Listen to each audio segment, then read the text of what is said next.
Bom dia a você que está em casa nesta manhã. Vamos adorar o nome do Senhor juntos, se alegrar na presença dEle, agradecer por tudo que Ele é, por tudo que Ele faz por nós a cada dia, amém?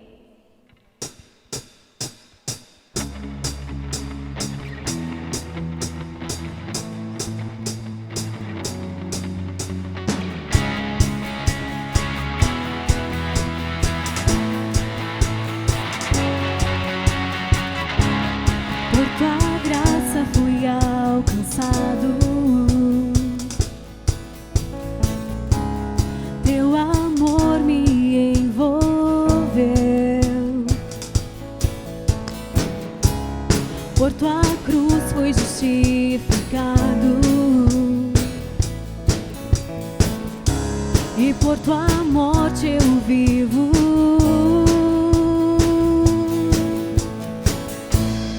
O teu sangue me lavou, sinto a paz da restauração.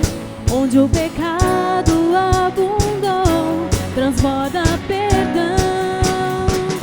Não merecia mais a tua graça que alcançou Jesus. Nada sou sem ti, nada sou sem ti.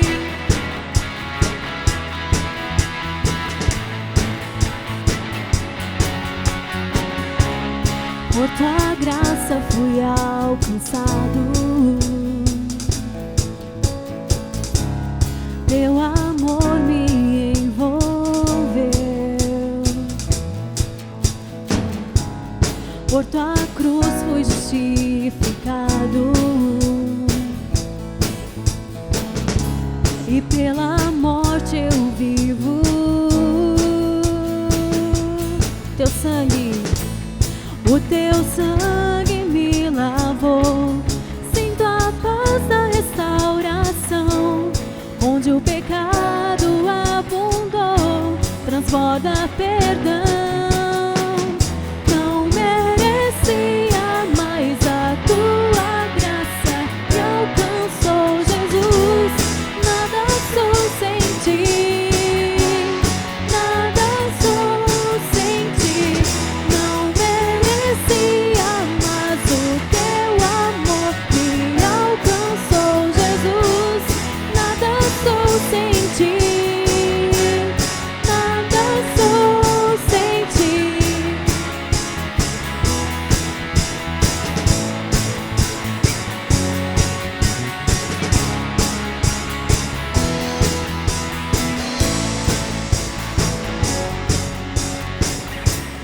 O teu sangue me lavou, sinto a paz da restauração. Onde o pecado abundou, transborda perdão. Não merecia mais a tua graça que alcançou, Jesus. Nada sou sem ti, nada sou sem ti. Merecia, mas o teu amor me alcançou, Jesus. Nada sou sem ti, nada sou sem ti. Não merecia, mas o teu amor me alcançou, Jesus. Nada sou sem ti, nada sou sem ti.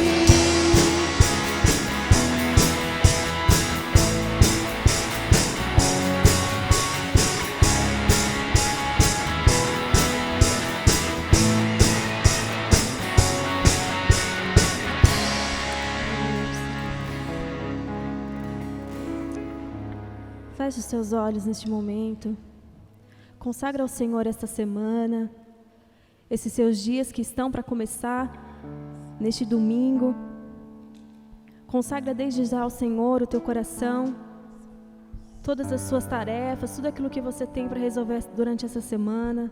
Coloca aos pés do Senhor.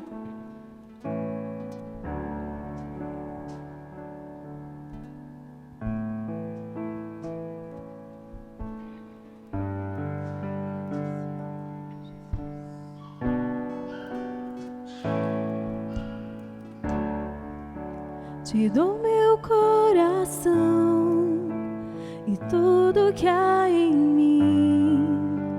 Entrego meu viver por amor a ti, meu Rei. Meus sonhos rendo a ti e meus direitos dou. O orgulho vou trocar pela vida do Senhor. E eu entrego tudo a ti, tudo a ti.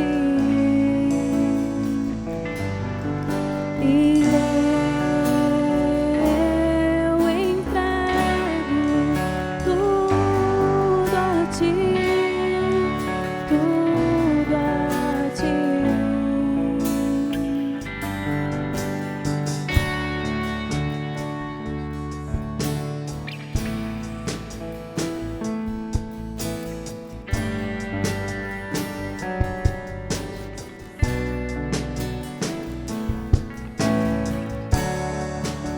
Te dou meu coração e tudo que há em mim. Entrego meu viver por amor a ti, meu Rei. Meus sonhos rendo a ti, meus direitos dou. Orgulho vou trocar pela vida do Senhor.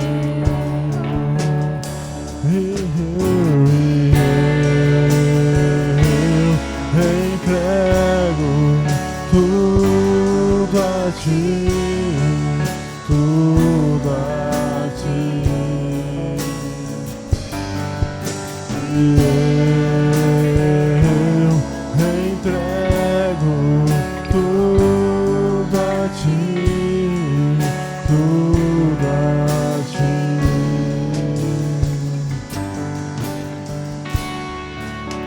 Eu canto esta canção de entrega a ti, Jesus. E o que o mundo dá, eu deixo aos pés da cruz, por conhecer a ti, a teu nome dar louvor, sentir tua alegria, partilhando tua dor. E eu entrego tudo a ti, tudo a ti.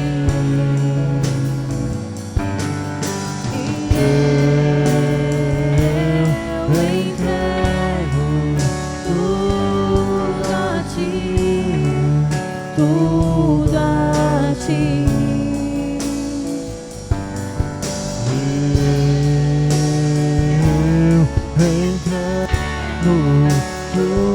Tudo a ti, tudo a ti.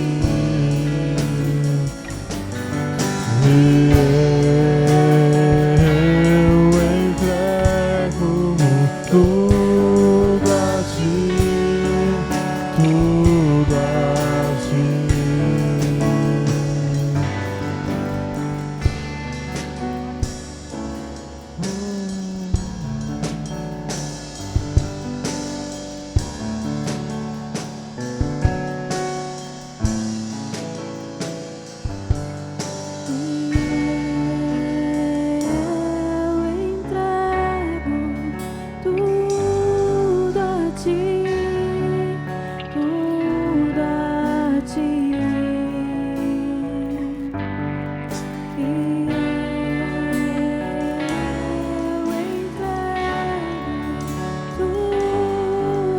ti, tudo a ti.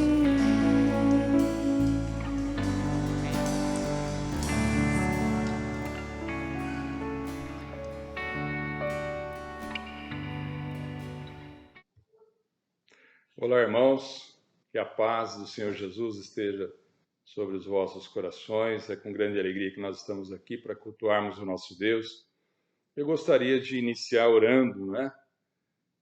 Pedindo a Deus a cura para aqueles que precisam de uma cura, uma proteção, um livramento, e também já orando para agradecer todos aqueles que têm sustentado essa obra com os seus dízimos, com as suas ofertas. É momento de nós nos colocarmos em oração, também preparando o nosso coração para a palavra de Deus. Amém? Senhor, nosso Pai, queremos te agradecer, obrigado por estarmos aqui nesse momento, debruçados sobre a tua palavra. Sabemos que o meditar na tua palavra traz para nós uma bem-aventurança, uma alegria, uma felicidade, e nós queremos buscar esses tesouros, Pai. Também oramos por aquelas pessoas enfermas, que o Senhor esteja estendendo as tuas mãos com o teu bálsamo, com a tua cura, e também, Senhor Deus, livramento, proteção nesses tempos tão difíceis, que o Senhor esteja nos guardando e nos protegendo, Pai. Oro também por aqueles que têm ofertado, têm trazido seus dízimos da tua casa e têm sustentado a tua igreja. Que seja grande a bênção na vida de cada um, Pai. Multiplica a sementeira, dá-lhes uma grande colheita, Pai, em nome de Jesus. Amém. Irmãos, eu gostaria nesse dia de trazer a nossa reflexão, compartilhar uma palavra que Deus tem me inspirado e que faz uma análise a respeito do conhecimento que nós temos, não é? Da palavra de Deus, o conhecimento que nós temos de Deus, esse caminhar que nós temos com Ele, e o que nós temos feito com todo esse conhecimento na nossa vida, não é? Na prática. Eu sei que há muitas pessoas que conhecem a Bíblia, conhecem a Deus, textos bíblicos, etc. Mas a pergunta é, o que cada um tem feito com esse conhecimento, né? Ou o que nós, né, o que eu e você temos feito com esse conhecimento que nós adquirimos. Só para ilustrar, eu recebi nessa semana que passou um vídeo pelo WhatsApp que nesse vídeo uma pessoa, ele recitava os livros da Bíblia, ele mencionava quantos livros tinha no Velho Testamento, quantos livros no Novo Testamento, versículos, qual era o maior versículo, qual era o menor versículo, quantos versículos tinha a Bíblia, né? Falava sobre os profetas, enfim, ele demonstrava um conhecimento, não é? Teórico muito grande. Só que a aparência dessa pessoa, né, que estava fazendo esse vídeo não era de uma pessoa vitoriosa em Cristo, porque ele aparentava assim mais uma pessoa derrotada pelo mundo, pelas circunstâncias da vida, porque ele estava ali sentado numa sarjeta, despenteado, né, mal vestido, aparentando uma embriaguez ou uso de drogas, fumando, só de short, sem camisa. E ele se intitulava um autodidata e etc., que estava percorrendo o mundo. Mas, na verdade, eu identifiquei essa pessoa como, eu não sei detalhes, né? Mas você vendo esse vídeo, você tem essa impressão de que todo esse conhecimento que ele havia adquirido, né, dos textos bíblicos, se limitava apenas a conhecimento, né? Isso não incorporou a sua vida, isso não fez dele uma pessoa espiritual, uma pessoa vitoriosa em Cristo, como nós esperamos. Porque quando você adquire o conhecimento e coloca em prática com uma conversão, com um arrependimento, né? Com temor a Deus e com obediência ao Evangelho, o que nós esperamos é que essa pessoa seja vitoriosa e que ela tenha uma mudança na sua vida para melhor. Né? Mas, ao que parece, esse conhecimento não integrou, né, a vida prática dela. Portanto, a palavra de Deus, né, não pôde se cumprir como um fato vitorioso na vida dele, porque o Salmo 1 diz que Bem-aventurado o homem que não anda no conselho dos ímpios, não se detém no caminho dos pecadores, nem se assenta na roda dos escarnecedores. Antes o seu prazer está na lei do Senhor, e nela medita dia e noite. Ele é como árvore plantada junto ao ribeiro de águas, cuja folhagem não murcha, que dá o seu fruto ao seu tempo, e tudo que ele faz é bem-sucedido, não é? Então, quantas pessoas vivem, não é, nesse mundo, e até partem desse mundo, conhecendo a palavra de Deus, mas sem que isso, na verdade, seja traduzido em temor, numa conversão genuína e conduzindo à salvação, né? Então, nós convivemos muitas vezes com queixas da esposa em relação ao esposo. Olha, ele conhece a palavra, mas não coloca em prática. Ou o esposo falando da mulher, olha, né, ela também procede dessa forma. Então, nós veremos que o que Deus colocou no meu coração para trazer aqui para a nossa reflexão é que só o conhecimento não basta, né? Na verdade, nós precisamos ter uma atitude de nos humilharmos, de sermos humildes, de sermos pessoas tementes, porque sem isso, sem a humildade, sem o temor, né? Sem a reverência, sem a conversão, não temos esperança de que a palavra venha produzir bons frutos. Eu gostaria de trazer um texto aqui, falando sobre uma pessoa que, muito embora conhecendo a Deus, não agiu de conformidade com o seu conhecimento. Gostaria que você abrisse a palavra em Daniel, capítulo 5. Nós vamos ver ali alguns versículos sobre Belsazar. Amém? Vou aguardar que você localize. Daniel, capítulo 5.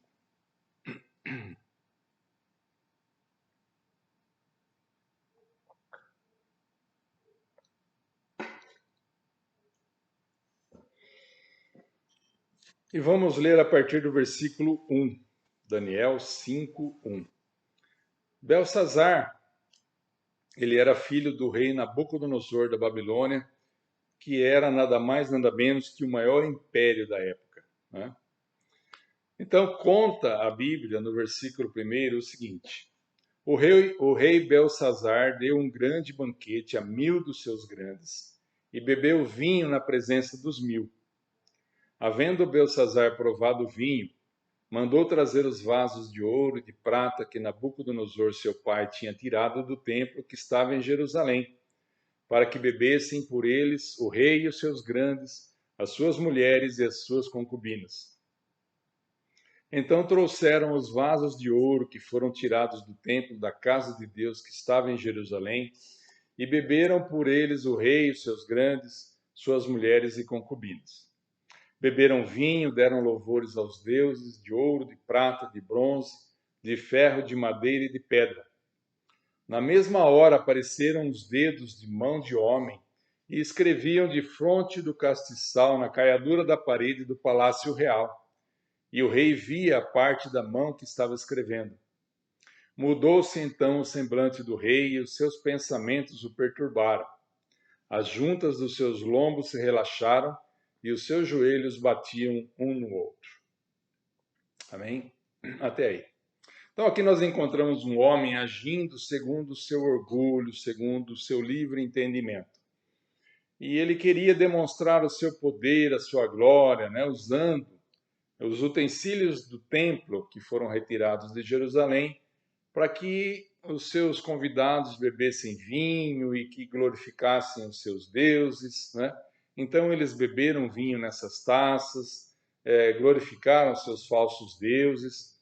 E apareceu então, nesse momento, na parede do palácio, uma mão que escrevia umas frases. E o rei então se perturbou e pediu que os seus adivinhos, seus mestres, né, viessem para tentar decifrar o que estava escrito ali naquela parede. E nós vemos que muitos tentaram fazer aquela leitura, trazer a revelação ao rei, mas isso não foi possível. Então lembraram de Daniel e trouxeram à presença do rei para que ele então conseguisse decifrar esse mistério. E eu gostaria então de prosseguir essa leitura a partir do versículo 17 desse mesmo capítulo, que nos conta como a história se desenrolou. Versículo 17 diz assim: Então respondeu Daniel e disse na presença do rei: Os teus presentes fiquem contigo e dá os teus prêmios a outro. Todavia vou ler ao rei o escrito e lhe farei saber a interpretação. O Altíssimo Deus, o rei, deu a Nabucodonosor, teu pai, o reino e a grandeza, glória e majestade. E por causa da grandeza que lhe deu, todos os povos, nações e línguas tremiam e temiam diante dele. A quem queria matava e a quem queria conservava em vida. A quem queria exaltava e a quem queria abatia. Mas quando o seu coração se elevou e o seu espírito se endureceu para se haver arrogantemente, foi derrubado do seu trono real e passou dele a sua glória. E foi expulso do meio dos filhos dos homens, e o seu coração foi feito semelhante ao dos animais. E a sua morada foi com os jumentos monteses, deram-lhe a comer erva como os bois, e do orvalho do céu foi molhado o seu corpo, até que conheceu que o Altíssimo Deus tem domínio sobre o reino dos homens e a quem quer constitui sobre ele. E tu, Belsazar, que és seu filho, não humilhaste teu coração, ainda que soubesses tudo isso. Porém, te elevaste contra o Senhor do céu, pois foram trazidos à tua presença os vasos da casa dele, e tu, os teus grandes, as tuas mulheres e as tuas concubinas, bebeste vinho neles. Além disso, destes louvores aos deuses de prata, de ouro, de bronze, de ferro, madeira e de pedra, que não veem, não ouvem, nem sabem, mas a Deus em cuja mão está a tua vida e de quem são todos os teus caminhos, a ele não glorificaste. Então dele foi enviada aquela parte da mão que traçou o escrito, e esta, pois, é a escritura que foi traçada. Mene, mene, tekel, farsi. Essa é a interpretação. Mene, contou Deus o teu reino e o acabou. Tekel, pesado foste na balança e foste achado em falta. Pérez, dividido está o teu reino e entregue aos medos e persas. Amém? Então, irmãos, aqui para nossa reflexão, as atitudes irreverentes desse homem chamado Belsazar já seriam um grande pecado e uma grande ofensa a Deus, né? Dele trazer aqueles utensílios e fazer toda aquela comitiva que ali estava presente e beber neles. Porém, há um fato para agravar ainda mais a situação de Belsazar, que eu gostaria de destacar aqui, né, que é aquela contida no versículo 22, em que a palavra diz: E tu, Belsazar, que és seu filho, não humilhaste teu coração, ainda que soubesse tudo isso. Deus esperava que Belsazar tivesse uma outra atitude, um outro procedimento baseado no conhecimento, né, que ele tinha de Deus. Ele viu que Deus abateu seu pai do seu orgulho, fez com que ele se transformasse como um animal, ficou por muitos anos comendo ali das ervas por causa do seu orgulho, até que Deus um dia o restituísse à normalidade. Então Deus esperava de Belsazar mais humildade, mais temor, mais reverência, mais respeito, né? E então, por falta disso tudo, Deus traçou aquela sentença, né, que foi escrita naquela parede. E trazendo para nós aqui, né, o que nos importa, a reflexão, é que muitos de nós também conhecem a Bíblia, já caminha com Deus há algum tempo, né, um certo tempo, mas o que isso tudo tem produzido em nossa mente, em nosso coração, né, e que tenha mudado a nossa vida, que tenha traduzido em atitudes que venham a abençoar outras pessoas, que venham mudar o nosso contexto social, familiar, enfim, o meio em que nós vivemos. É uma vida de fé somente intelectual, fica apenas no saber, na esfera da infrutífera, ou, né, ela de fato tem produzido boas obras, tem abençoado, tem mudado, né, a nossa vida com uma conversão genuína, um arrependimento e a salvação. Porque a Bíblia nos assegura que a fé sem obras é morta, né? Então, como eu disse no princípio, apenas o conhecimento, né, não basta. Nós precisamos nos apropriar de fato da palavra, mas é preciso que a palavra passe a fazer parte da nossa vida, né? Numa atitude de humildade, por exemplo, né? Nós não podemos ser pessoas arrogantes, principalmente diante daquilo que Deus espera que nós façamos. Nós precisamos ter uma atitude de quebrantamento, não é? Uma pessoa ensinável, uma pessoa tratável, que se submete à palavra, que se submete àquilo que Deus espera em nossas vidas. Então, o conhecimento de Deus para Belsazar não foi de muito proveito, né? Pelo contrário, serviu mais para juízo do que para salvação. E Pedro, em sua segunda carta, no capítulo 2, ele diz assim: porquanto, se depois de terem escapado das corrupções do mundo, pelo pleno conhecimento do Senhor e Salvador Jesus Cristo, ficam de novo envolvidos nelas e vencidos, tornou-se-lhe o último estado pior que o primeiro. Porque melhor lhes fora não terem conhecido o caminho, da modo sobreveio-lhes o que diz esse provérbio verdadeiro: volta o cão ao seu vômito e a porca lavada volta a revolver-se no lamaçal. Então nós precisamos estar conscientes de que o conhecimento que nós temos, né, deve gerar em nós esse temor de Deus e deve produzir uma mudança de vida, uma mudança de procedimento. Nós precisamos lembrar que todas as coisas estão patentes e descobertas aos olhos de Deus. Nós não conseguimos, né, acobertar o que passa pela nossa mente, o que passa pelo nosso coração. Deus, ele penetra nessas áreas e ele é capaz de discernir aquilo que passa no nosso interior, no nosso íntimo. O Salmo 139 nos diz assim: Senhor, tu me sondas e me conheces. Tu conheces o meu sentar e o meu levantar, de longe entendes o meu pensamento. Esquadrinhas o meu andar e o meu deitar e conheces todos os meus caminhos. Sem que haja uma palavra na minha língua, eis que, ó Senhor, tu tudo conheces. Então, Deus, ele sabe, né, o que se passa em nossa mente. Mesmo antes de nós proferirmos uma palavra, ele já conhece a nossa intenção, aquilo que nós vamos falar. Tudo está patente aos olhos de Deus. Portanto, nós precisamos buscar esse quebrantamento, essa humildade, né? E, tirando aqui um pouco os olhos de Belsazar, eu gostaria de trazer aqui para a nossa reflexão uma pessoa que fazia bem essa parte, né, necessária em nossas vidas, que é ter esse arrependimento, essa humildade, esse quebrantamento, que é Davi. Então, Davi foi um homem profundo conhecedor dessas verdades, né?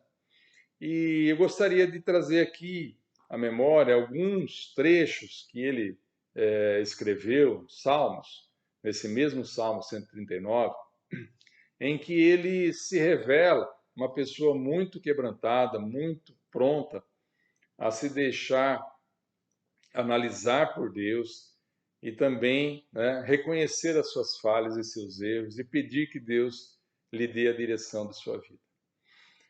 Nesse Salmo 139, a partir do versículo 7, ele diz assim: para onde me irei do teu espírito? Ou para onde fugirei da tua presença? Se subir ao céu, tu aí estás. Se fizer no céu a minha cama, eis que tu ali estás também. Se tomar as asas da alva, se habitar nas extremidades do mar, ainda ali a tua mão me guiará e a tua destra me susterá. Se eu disser, ocultem-me as trevas, tornem-se em noite a luz que me circunda, nem ainda as trevas são escuras para ti, mas a noite resplandece como o dia. As trevas e a luz são para ti a mesma coisa, pois tu formaste os meus rins, entreteceste-me no ventre da minha mãe. Eu te louvarei porque de um modo tão admirável e maravilhoso fui formado. Maravilhosas são as tuas obras e a minha alma o sabe muito bem. E nos versículos finais desse salmo, há algo muito precioso. Ele diz: sonda-me, ó Deus, e conhece o meu coração. Prova-me e conhece os meus pensamentos. Vê se há em mim algum caminho perverso e guia-me pelo caminho eterno. Amém? Então, eu gostaria de aprofundar um pouco mais essa palavra nesses 2 versículos finais, né, que Davi aqui nos deixa, porque muitas vezes nós nos achamos, né, pessoas assim, perfeitas, inculpáveis, e que nós não temos falhas, e nós vemos que o ser humano, nós vemos, por exemplo, a história de Hitler, que apesar de todas as loucuras e atrocidades que praticou, mesmo assim, ele buscava um meio de justificar os seus atos e até influenciava outras pessoas, né, para praticar aquelas mesmas barbaridades que ele fazia. E eles buscavam se justificar, né, de tudo aquilo com a guerra, com as conquistas, com aquela mortandade. Então nós vemos que ele não se sentia, né, culpado por tudo aquilo que ele fazia. Veja como o homem, né, é difícil de se quebrantar e de reconhecer as suas falhas. Mas a Bíblia, né, nos diz, em 1 Coríntios 11, o seguinte: se nós nos julgássemos a nós mesmos, não seríamos julgados. Quando, porém, somos julgados pelo Senhor, somos corrigidos para não sermos condenados com o mundo. Né? Olha que coisa preciosa para nós. Nós não produzimos um juízo imparcial, porque só Deus pode fazer isso. Então é por isso que Davi, nesse Salmo 139, nesses 2 versículos finais, ele pede para que Deus esquadrinhe o seu coração, examine a sua alma, os seus pensamentos, para ver se há algum caminho tortuoso e que Deus possa então lhe dar o caminho reto. Então a melhor pessoa para fazer isso é, na verdade, o Senhor, na pessoa do Espírito Santo, porque ele pode penetrar o nosso íntimo, o nosso pensamento, o nosso coração, prescrutar tudo aquilo que nós temos no nosso interior, para discernir de fato o que nós somos, e assim, então, nos conduzir, talvez, por um outro caminho. Então, é muito sábio, né? Muito proveitosa essa atitude do salmista em pedir que Deus o examine e o corrija, né? Porque, como a Bíblia diz, quando somos julgados pelo Senhor, somos corrigidos para não sermos condenados com o mundo. Então, o juízo de Deus, na verdade, não é para acusação. O juízo de Deus não é para prejudicar, mas sim para salvar. Quem produz acusação, quem produz, né, essa forma de nos deixar para baixo é o inimigo. Deus, na verdade, ele faz essa análise, ele nos corrige para o nosso bem. A Bíblia diz, né, todas as coisas cooperam para o bem daqueles que amam a Deus. Então, nós precisamos lembrar que Deus está muito interessado em que nós encontremos o caminho da salvação. Nós nos lembramos do fato do pecado de Davi com Batseba, e nós vemos que quando o profeta foi enviado por Deus para acusar, para confrontar Davi, nós vemos que isso causou em Davi um arrependimento, né? Um quebrantamento, uma conversão, um novo alinhamento. Na verdade, se Deus não tivesse corrigido Davi naquele momento, talvez ele iria conduzir a sua vida, seu reinado, por um caminho de autodestruição. Porque a Bíblia diz que quem cobre as suas transgressões nunca prosperará, mas o que confessa e deixa alcançará misericórdia. Provérbios 28. Então há um grande perigo em viver desalinhado com a palavra de Deus. Nós não podemos deixar que a nossa vida ela transcorra se nós estivermos vivendo fora dela. Nós vemos, por exemplo, Saul, né, que teve tantos problemas porque ele foi desobediente a Deus, ele não se quebrantou, não se arrependeu, e nós vemos que o reinado dele acabou se acabando. Nós vemos Caim também tentando trazer ofertas a Deus, não se arrependendo do seu pecado, vindo a matar o seu irmão, pessoas que se desalinharam, né, do propósito, do plano de Deus. Então Deus, ele prova os nossos corações, ele sonda as nossas mentes com o intuito de produzir uma mudança, né, de exatamente analisar o que se passa dentro do nosso coração e da nossa mente. Então, por exemplo, quando os 12 espias foram introduzidos na Terra Prometida, os 10 voltaram com uma informação negativa. Somente 2, né, confiaram em Deus. Então, a partir daquele momento, se revelou o que passava no coração daqueles 10. Né? Porque somente a prova, somente aquela circunstância pôde revelar que, de fato, eles não confiavam em Deus. Nós vemos também Pedro, que negou a Cristo, né, por 3 vezes, quando ele foi submetido a uma prova. Então, nós somos provados, e quando nós estamos sendo provados, o nosso coração, ele de fato revela o que nós temos no seu interior. Né? Então, a prova faz com que nós coloquemos exposta, né, a nossa fé. Se de fato nós cremos, se de fato nós estamos duvidando. Nós temos lá Sadraque, Mesaque e Abednego, quando foram levados para se ajoelhar perante a estátua de Nabucodonosor, eles se recusaram, né? Então foi na prova, ali naquela dificuldade, que eles demonstraram que confiavam em Deus e que não iriam se dobrar diante de uma imagem de um outro Deus. Então, ter uma boa atitude mental e fé diante das provas é algo que Deus espera de nós. Né? Deus não nos deixa ser provados, senão para que haja um resultado melhor, um resultado proveitoso para a nossa vida. No livro de Apocalipse, há uma revelação muito preciosa que diz assim: não temas o que hás de padecer. Sê fiel até a morte, dar-te-ei a coroa da vida. Quem tem ouvidos, ouça o que o Espírito diz às igrejas. O que vencer, de modo algum sofrerá o dano da segunda morte. Apocalipse capítulo 2. Então, o perigo em nossa vida é nós não estarmos bem resolvidos na nossa fé.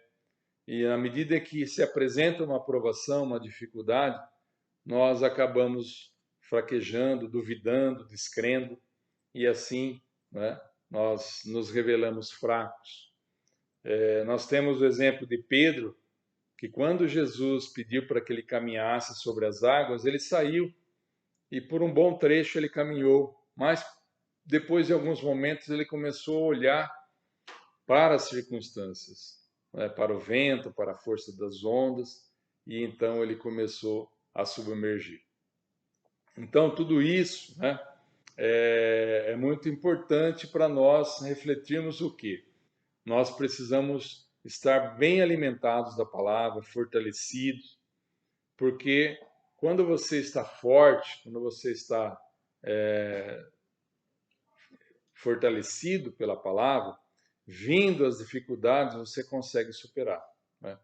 Então, é muito importante, a gente sempre cita aqui, e volto a repetir, o nosso tempo a sós com Deus, na prática, né, da oração, da leitura da palavra, buscando a intimidade com Deus, para que nós tenhamos sucesso, para que nós tenhamos a vitória. Do contrário, nós ficaremos fracos e vulneráveis. Né? A palavra de Deus diz que no Provérbios 24, se te mostrares fraco no dia da angústia, é que a tua força é pequena, né? Mas por que a força é pequena? Porque a pessoa não se fortaleceu como deveria, né? Quando ela deveria buscar a Deus, buscar a sua palavra, se encher do Espírito Santo, ela estava em outras atividades. Então, nós percebemos o quê? Que há todo um processo que desenvolve espiritualmente dentro de nós e que nos conduzirá ao sucesso ou ao fracasso, dependendo da atitude que nós teremos, né? E as prioridades que nós colocaremos em nossas vidas. Então, a Bíblia fala que os de Bereia eram mais nobres do que os de Tessalônica. Por quê? Porque eles se importavam mais, eles tinham mais interesse pela palavra de Deus. Então, nós vemos aqui, né, no exemplo dado em Davi, que ele pede para ser guiado pelo bom caminho de Deus, né? Ele se revela um homem humilde, que reconhece ser falho, que reconhece ter falhas. E então, no Salmo 139, no verso 24, ele fala, né, vê se há em mim algum caminho mau e guia-me pelo caminho eterno. Então, veja, ele pede que Deus faça uma análise no seu coração, porque para ele é muito importante caminhar alinhado à vontade de Deus. Para caminhar pelo caminho eterno, nós não podemos confiar em nós mesmos. Nós temos que confiar na análise de Deus, né? No juízo perfeito de Deus. E nós sabemos que todos nós precisamos do cajado de Deus para nos conduzir, para conduzir a nossa vida. Salmo 23 é uma declaração, né? O Senhor é meu pastor e nada me faltará. Mas eu preciso me colocar, né, debaixo do cajado desse pastor, seguir aquilo que ele diz, né, ouvir a sua palavra e andar pelo caminho que ele disser. Não dá para buscar, né, os favores de Deus, a bênção, a proteção de Deus, vivendo fora da orientação, dos mandamentos, dos preceitos do Senhor. Então, se você quer ter uma vida de vitória, se você quer que Deus o conduza em triunfo, né, que Ele seja o seu pastor, você precisa quebrantar o teu coração, pedir para que Ele analise e veja, há em mim algum caminho tortuoso, alguma falha, algo que eu preciso mudar, eu estou sendo negligente, eu estou sendo insubmisso, eu estou sendo, né, uma pessoa arrogante, orgulhosa em alguma área. Então é momento de Deus sondar e Deus vir com uma direção nova para nossas vidas. Então, a conclusão que nós temos aqui, né, é que todos nós seremos julgados pela balança de Deus um dia, né? Melhor que esse julgamento se faça agora, né? Enquanto o Senhor pode ser achado, enquanto o Senhor está interessado em nos salvar.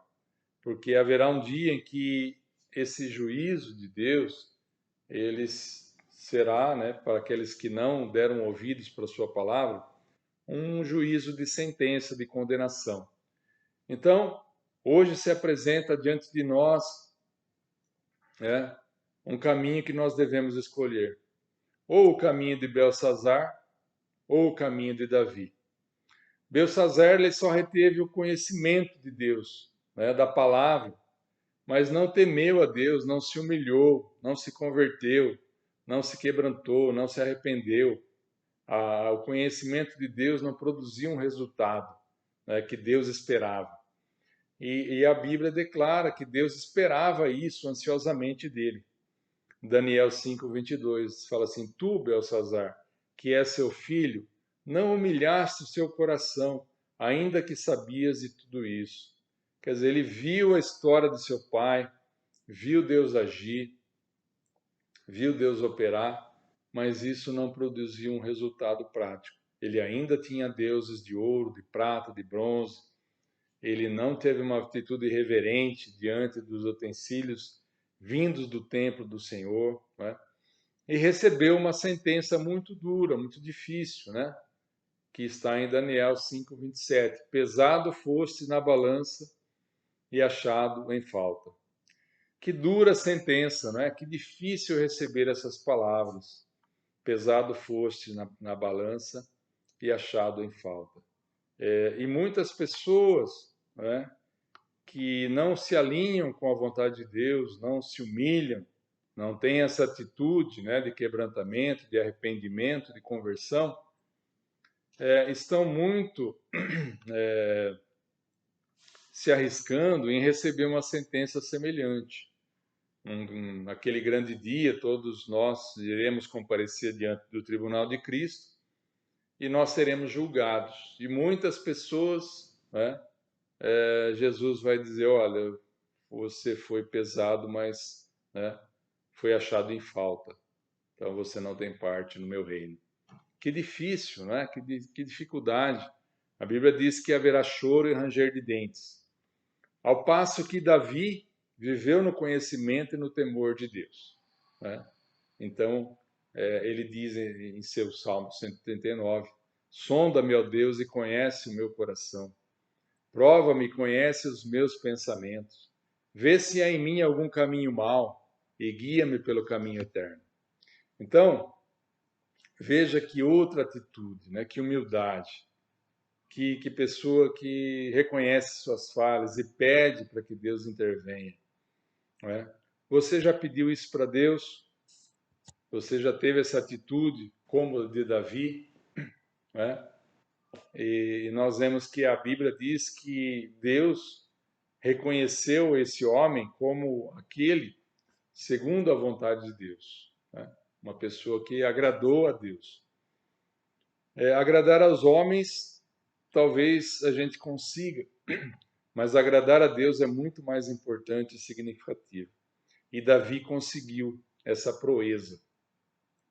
Portanto, eu penso, né, que é um momento de nós seguirmos o seu exemplo e nós temos que também comparecer diante de Deus e pedir para que Ele nos analise, para que Ele nos sonde e que, se porventura formos achados em falta, que bom, né? Ainda há tempo de nós mudarmos, há tempo de nós refazermos a nossa vida, nossas prioridades, nossa forma de pensar, nossa forma de agir. De maneira que hoje nós temos que fazer uma escolha muito importante, né? Ou nós oramos, tememos e nos humilhamos diante de Deus e lhe pedimos para sondar o nosso coração e nos guiar pelo caminho eterno, né, como fez Davi, ou nós seguimos, né, com conhecimento mental de Deus, só intelectual, seguindo o nosso próprio caminho, nossas próprias ideias, nossos pensamentos. E, obviamente, cada caminho escolhido trará um resultado. Então, o que você decide fazer? Né? Seguir o exemplo de Belsazar ou seguir o exemplo de Davi? Eu gostaria, nesse momento, finalizando essa mensagem, de orar com você, pedir que Deus esteja analisando, né, a minha vida, a sua vida, e que também o Senhor nos dê a direção correta do caminho a seguir, que nós possamos abandonar algum caminho errado que porventura exista, que nós possamos assumir uma nova postura, um novo caminho, um ministério, algo que Deus tem nos chamado a fazer, deixando aquilo que Ele reprova e que a palavra seja o norte, a direção para nossas vidas. Amém? Gostaria de orar com você, gostaria que nesse momento você fechasse seus olhos.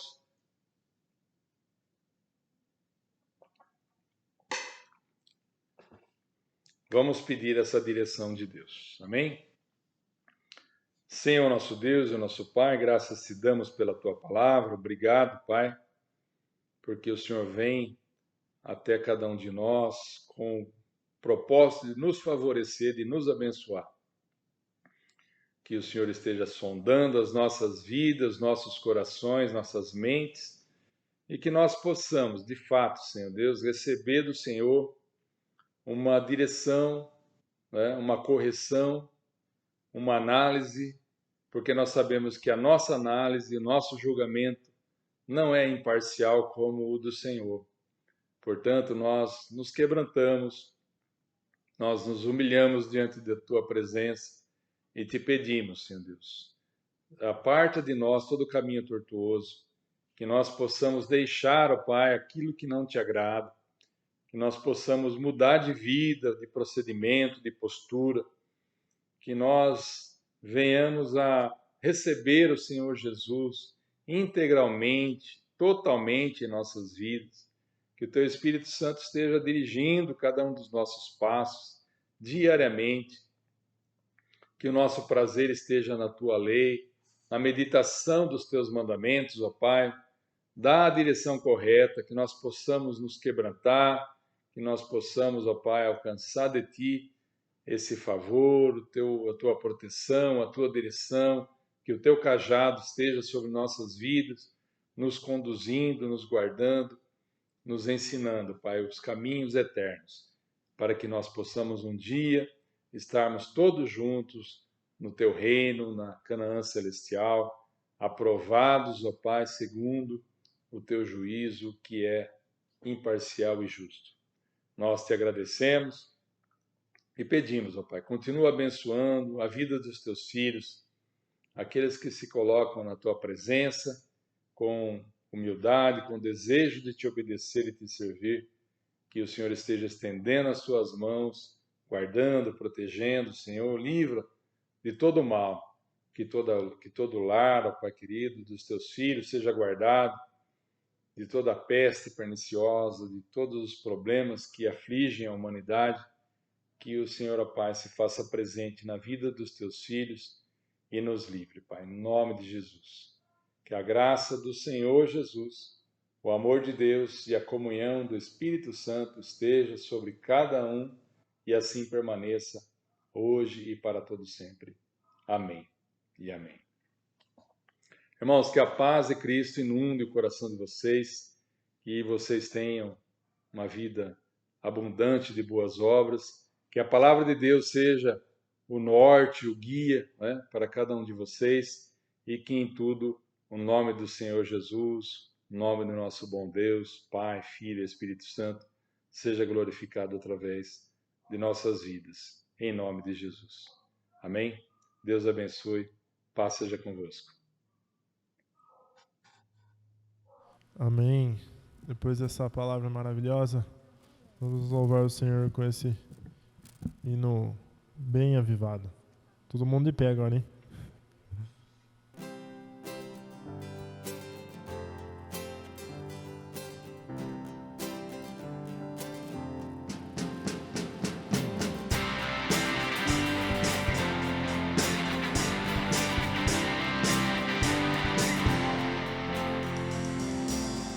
Sobre toda a terra tu és o rei, sobre as montanhas e o pôr do sol, uma coisa só, meu desejo é reinar de novo em mim, reina em mim, com teu poder, sobre a escuridão, sobre os sonhos meus, tu és o Senhor de tudo que sou, vem reinar em nós, Senhor.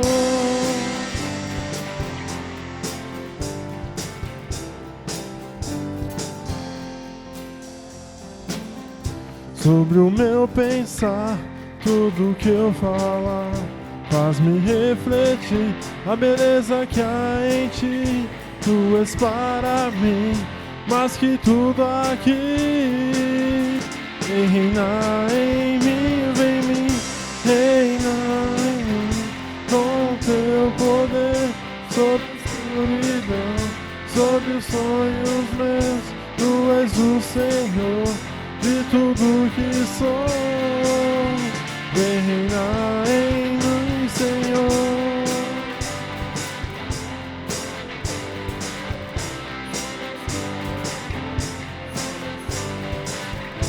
Tu és o Senhor de tudo que sou. Vem Senhor.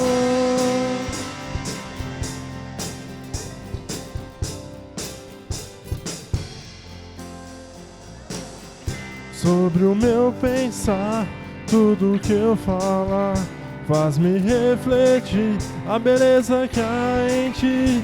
Tu és para mim, mais que tudo aqui. Vem reinar de novo em mim, reina em mim, com teu poder, sobre a escuridão, sobre os sonhos meus. Tu és o Senhor de tudo que sou. Vem reinar em mim, Senhor.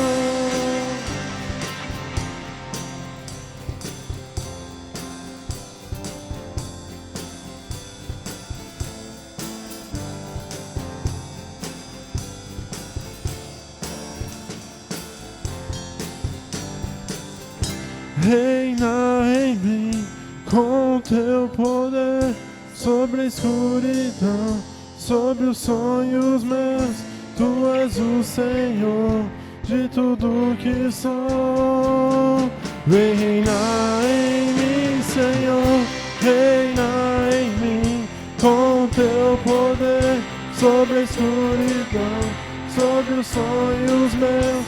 Tu és o Senhor de tudo que sou. Vem reinar em mim, Senhor. Vem reinar em mim, Senhor. Vem reinar